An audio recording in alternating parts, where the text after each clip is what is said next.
జగన్మోహన్ రెడ్డి గారి మీద ఏ చిన్న అవకాశం దొరికినా సరే బురద చల్లడానికి, ఆయనకు సంబంధించినటువంటి వ్యక్తిత్వాన్ని హననం చేయడానికి అనేక రకాలుగా తెలుగుదేశం పార్టీకి సంబంధించినటువంటి చంద్రబాబు నాయుడు గారి దగ్గర నుంచి అనేక పార్టీలు, మీడియా అన్నీ కలిసి ఈరోజు దుష్ప్రచారానికి ఒడిగట్టేటువంటి సంగతి మనం గమనిస్తున్నాం. ఎందుకంటే జగన్మోహన్ రెడ్డి గారిని ఆ రోజునటువంటి కాంగ్రెస్ పార్టీతో కుమ్మక్కై దాదాపుగా 16 నెలల పాటు జైల్లో ఉంచారు. ఆ రోజు సిబిఐ చెప్పింది, ఈడీ చెప్పిందని వీళ్లే కథనాలు వడ్డించి ముందు 1,00,000 కోట్ల రూపాయల అవినీతిని అన్నారు. ఆ తర్వాత ఆ 1,00,000 కాస్త 45,000 అని చెప్పి వాళ్ళ నోటితో వాళ్లే మాట్లాడారు. తీరా సిబిఐ వేసినటువంటి ఛార్జ్షీట్ వెతికి వేసినా సరే 1,500 కోట్ల రూపాయల లోపే వచ్చింది తప్ప అంతకు మించి రాలేదు.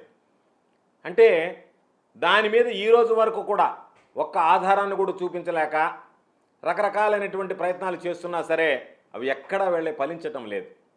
కారణం అవినీతి జరగలేదు కాబట్టి మీరే అంకెల గారెడ్డితో ఒక్కొక్క అంకె తగ్గించుకుంటూ వచ్చి ఈరోజు మరలా ఎన్నికలు ముగిసిన తర్వాత కూడా గతంలో మీరు ఏ విధంగా 1,00,000 కోట్లు 45,000 కోట్ల రూపాయలు అని చెప్పి మాట్లాడారో, ఏ విధంగా అయితే బురద జల్లారో జగన్మోహన్ రెడ్డి గారి మీద, ఆ కార్యక్రమాన్ని మరలా 2024 ఎన్నికల తర్వాత కూడా కొనసాగించేటువంటి ప్రక్రియకి ఈరోజు మీరు శ్రీకారం చుట్టారు. ఈరోజు ఒకసారి గమనిద్దాం, అక్కడేం రాశారు, ఇక్కడేం వచ్చింది, జగన్మోహన్ రెడ్డి గారి పేరుందా లేకపోతే మరొకటి ఉందా, దాని అంశం ఏంది, ఒక రిపోర్ట్ను ఆధారంగా చేసుకొని మాట్లాడుతున్నారు. కేసు లేదు, ఇంతవరకు అది విచారణకు తీసుకోలేదు.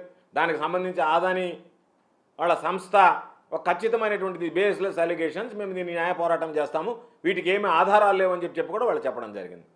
ఇది యుఎస్కి సంబంధించినటువంటి ఆ సెక్కి, అదానీకి సంబంధించినటువంటి దాన్ని జగన్మోహన్ రెడ్డి గారికి ముడిపెట్టి, జగన్మోహన్ రెడ్డి గారికి నేరుగా అదానీతో సంబంధాలు ఉన్నట్టుగా, దాంట్లో ఏదో ఆంధ్రాకు సంబంధించినటువంటి ఉద్యోగులకు అఫీషియల్స్కి ఇచ్చామని చెప్పి రాసినట్టుగా, కాబట్టి జగన్మోహన్ రెడ్డి గారికే ఇవన్నీ ముట్టినట్టుగా దాన్ని ధృవీకరిస్తా అనేక రకాలైనటువంటి కథనాలు, మరీ ముఖ్యంగా ఈనాడు పత్రికకు సంబంధించి రోజుకు ఒక కథనం వడ్డించేటువంటి పరిస్థితి జరిగింది. ఒకసారి చూస్తే ఇది అందరూ గమనించాల్సింది, ప్రజలకు స్పష్టత ఇవ్వాలనేటువంటి ఆలోచనతో వాళ్ళు మాట్లాడేటువంటి పనికిమాలినటువంటి మాటలకు జవాబు చెప్పాల్సినటువంటి అవసరం లేదు, కానీ ప్రజలకు ఈ విషయం మీద స్పష్టత ఇవ్వాల్సినటువంటి అవసరం ఉంది. కాబట్టే ఈరోజు ఈ మీడియా సమావేశాన్ని ఏర్పాటు చేయడం జరిగింది. ఒక్కసారి ఆలోచన చేస్తే ఆంధ్ర రాష్ట్ర ప్రభుత్వం జగన్మోహన్ రెడ్డి గారు ముఖ్యమంత్రిగా ఉన్నటువంటి సమయంలో ఒప్పందం కుదుర్చుకున్నది సెకీతో, సోలార్ ఎనర్జీ కార్పొరేషన్ ఆఫ్ ఇండియాతో. అదానీతో ఏ రోజు కూడా జగన్మోహన్ రెడ్డి గారు కానీ, ఆంధ్రప్రదేశ్ జగన్మోహన్ రెడ్డి గారు ముఖ్యమంత్రిగా ఉన్నప్పుడు ఆంధ్రప్రదేశ్ ప్రభుత్వం ఏ రోజు కూడా అదానీ సంస్థతో ఒప్పందాలు కుదుర్చుకున్నటువంటి నేపథ్యం లేదు. మొట్టమొదటిగా ప్రతి ఒక్కరూ గమనించాల్సినటువంటిది, అదానీ సంస్థకి జగన్మోహన్ రెడ్డి గారు ముఖ్యమంత్రిగా ఉన్నప్పుడు ఆంధ్రప్రదేశ్ రాష్ట్ర ప్రభుత్వానికి మధ్య ఎటువంటి లావాదేవీలు జరగలేదనేటువంటిది స్పష్టంగా ప్రతి ఒక్కరు గుర్తుంచుకోవాల్సింది.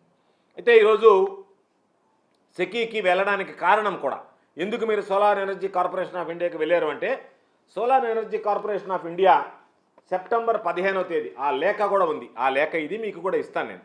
సెప్టెంబర్ 15, 2021 నాడు, సెప్టెంబర్ 15, 2021 నాడు ఒక లేఖ రాసింది.